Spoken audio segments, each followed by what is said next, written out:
Hi there and welcome to the A part of my Q&A video to celebrate having reached 500 subscribers to the channel. A huge thank you to everyone who posted questions.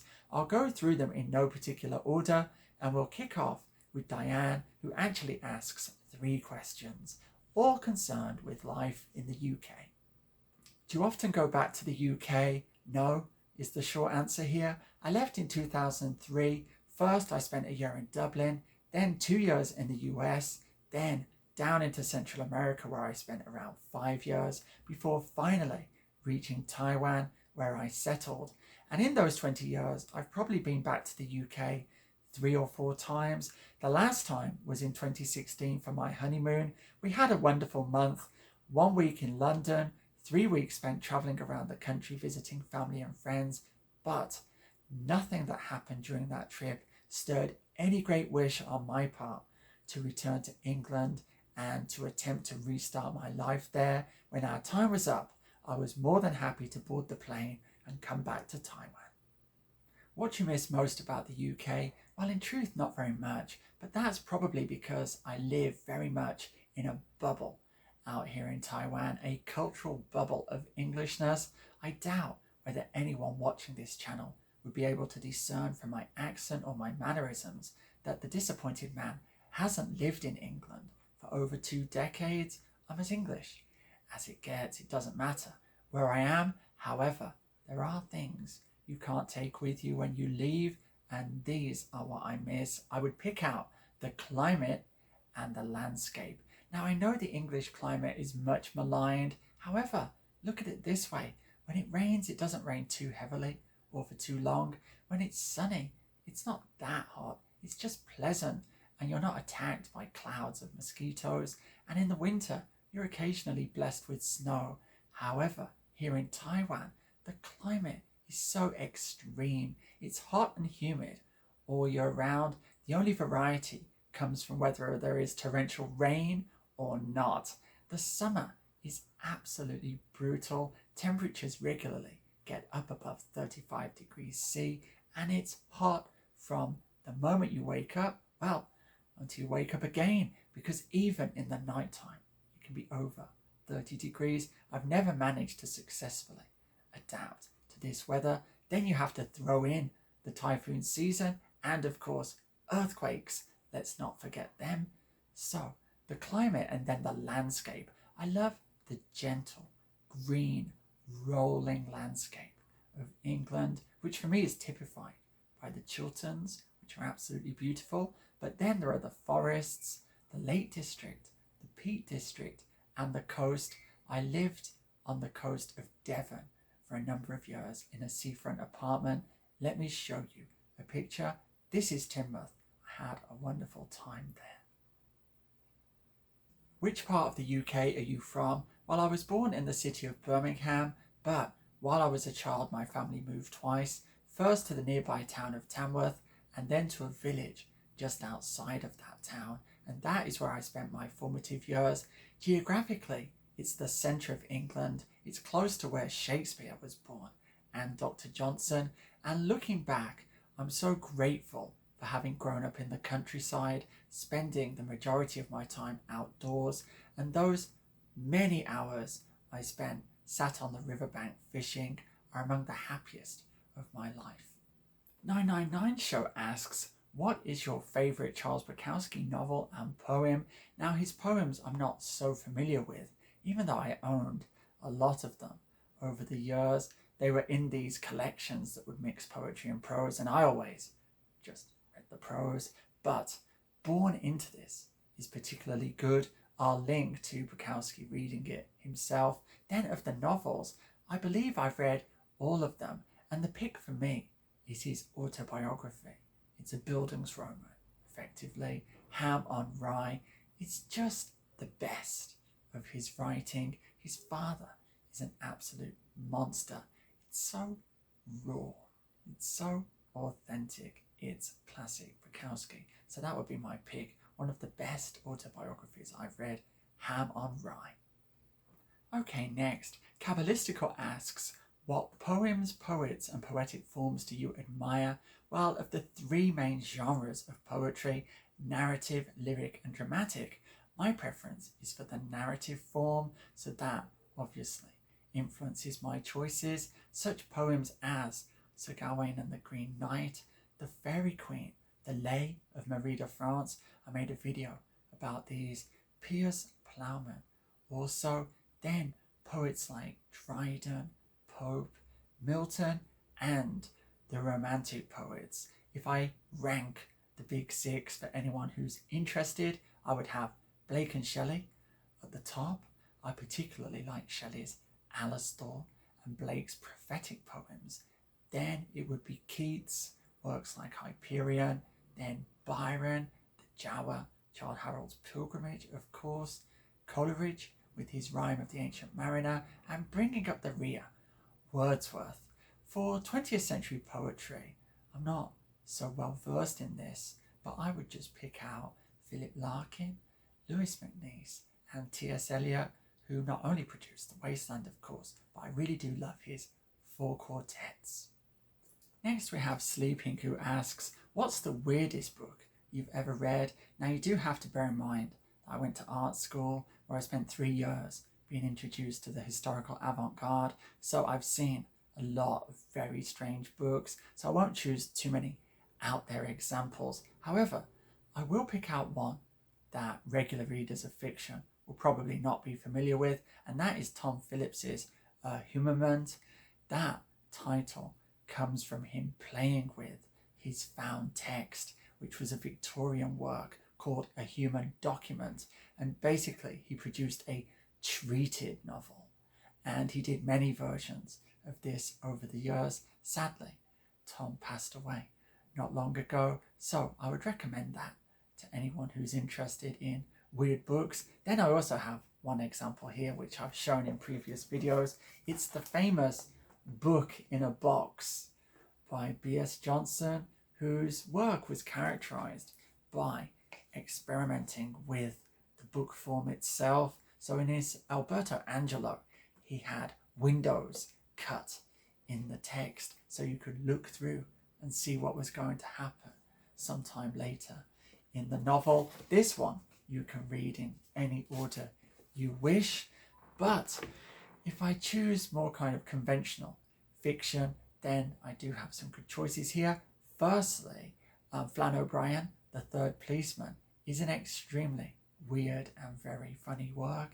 Secondly, Exploits and Opinions of Dr. Faustroll, Pataphysician by Alfred Jarry, the French genius, is unlike any other book I've read. It has a style all of its own and is indeed deeply weird.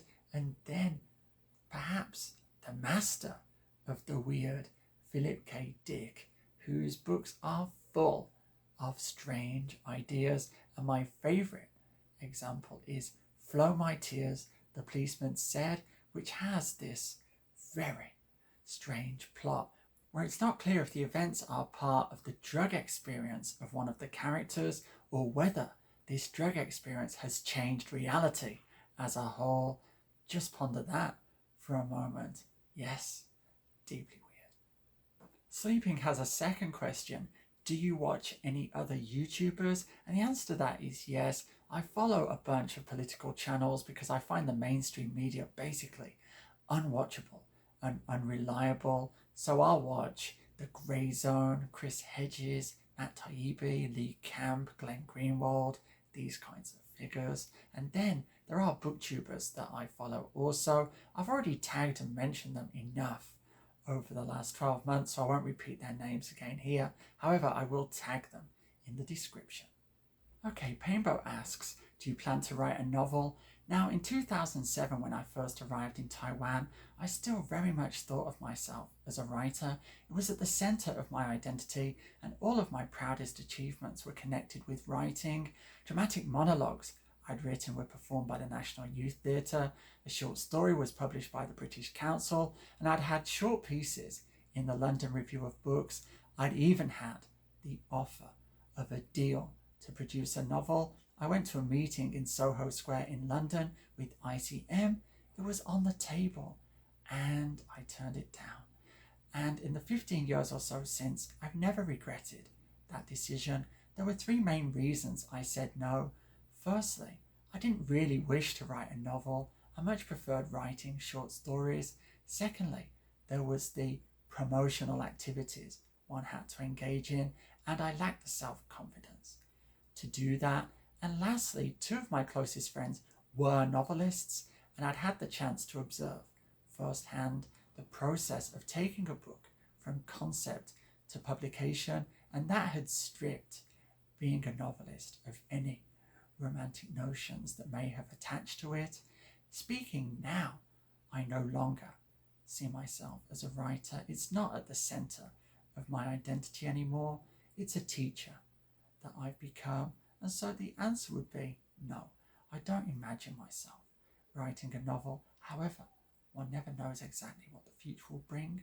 So who knows? Okay, Music Room asks, as a retired music educator, I'm always interested in whether content creators have any musical endeavors they're pursuing. I'm trying not to laugh as I read that question because I'm one of the least musical people you could ever meet. Don't get me wrong, I absolutely love music, but I can't play an instrument and I definitely can't sing. However, I do own 5 or 6 of these synthesizers. This is a Korg one. It's known as a groove box, and you can program 4 bars of music on here. So over your 4 to the floor drum pattern, you can add all kinds of curious squeaks and bleeps. And as I said, I have a whole range of these. I set them up 2 or 3 times a year and just have a jam on them. I really find that so relaxing.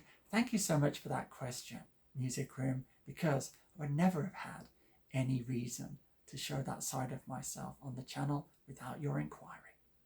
Okay, so next we have X No Name, and they ask, do you have any advice for younger viewers such as myself wanting to go back to university to pursue their passion, language studies, specifically German, in order to read Thomas Bernhard in the original, A Laudable Aim, or French, and they're rather concerned at what they might do after having studied languages and how to justify this choice to the people around them.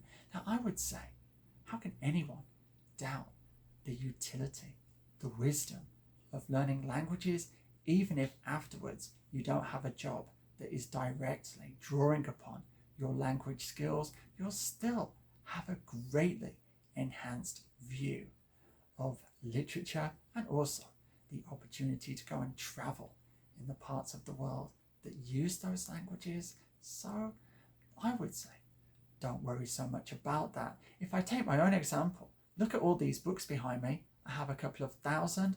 Would it make any difference if I was just working as a teacher and coming home and enjoying reading them?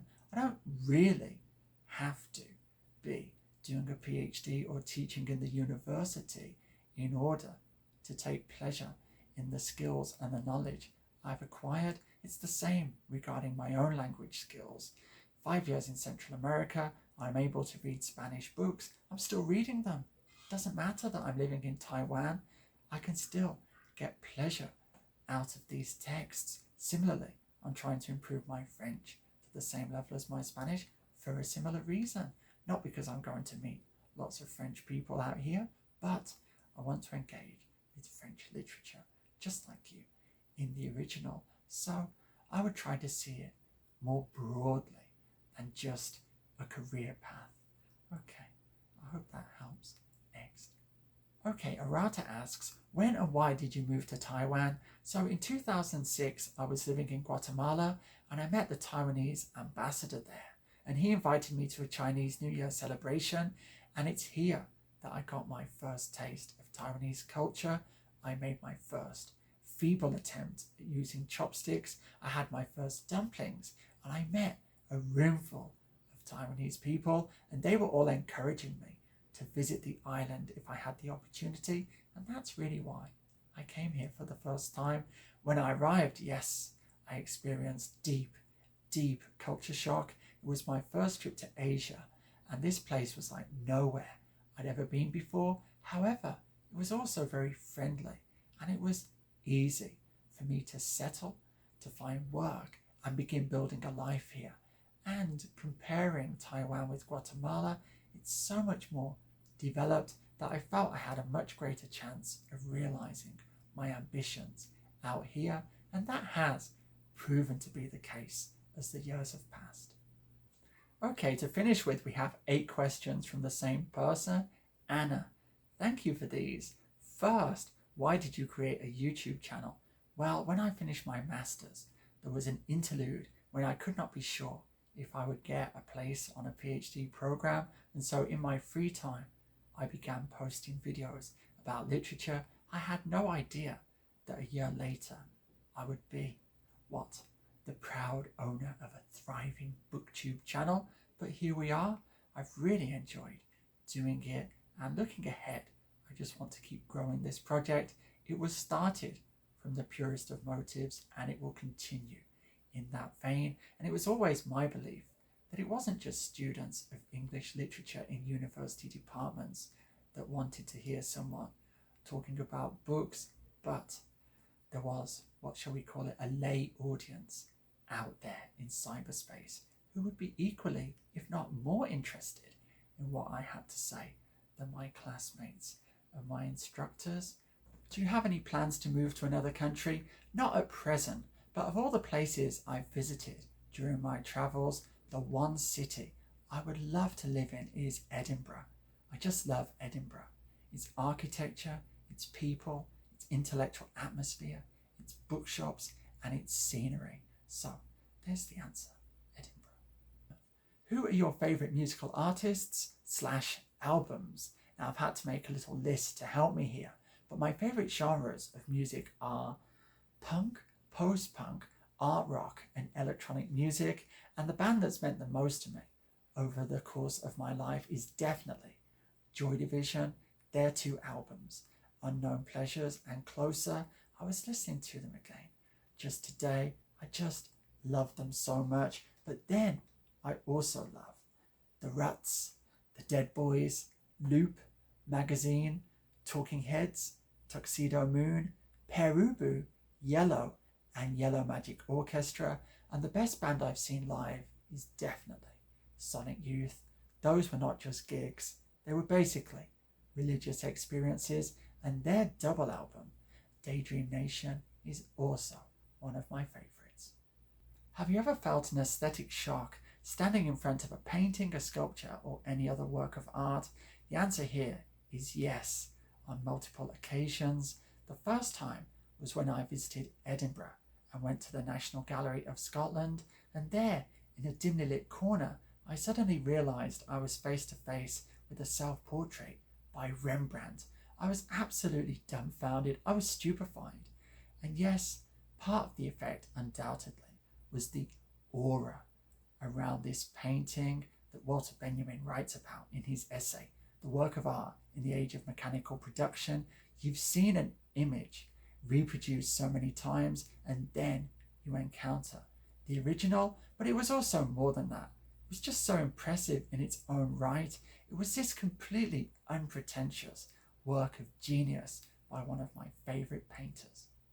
The other aesthetic shocks all occurred at the Tate in London, which houses a permanent exhibition of William Blake's works, and each time they rotated the items on display, I would rush back to see what they brought out of the storeroom. So I've seen many of his best paintings, his etchings, and my favourite, the illuminated books, and these to me are basically sacred objects. If I could own any book that has been produced, it would be one of Blake's illuminated books. Let's not forget that his wife also played a major part in producing them.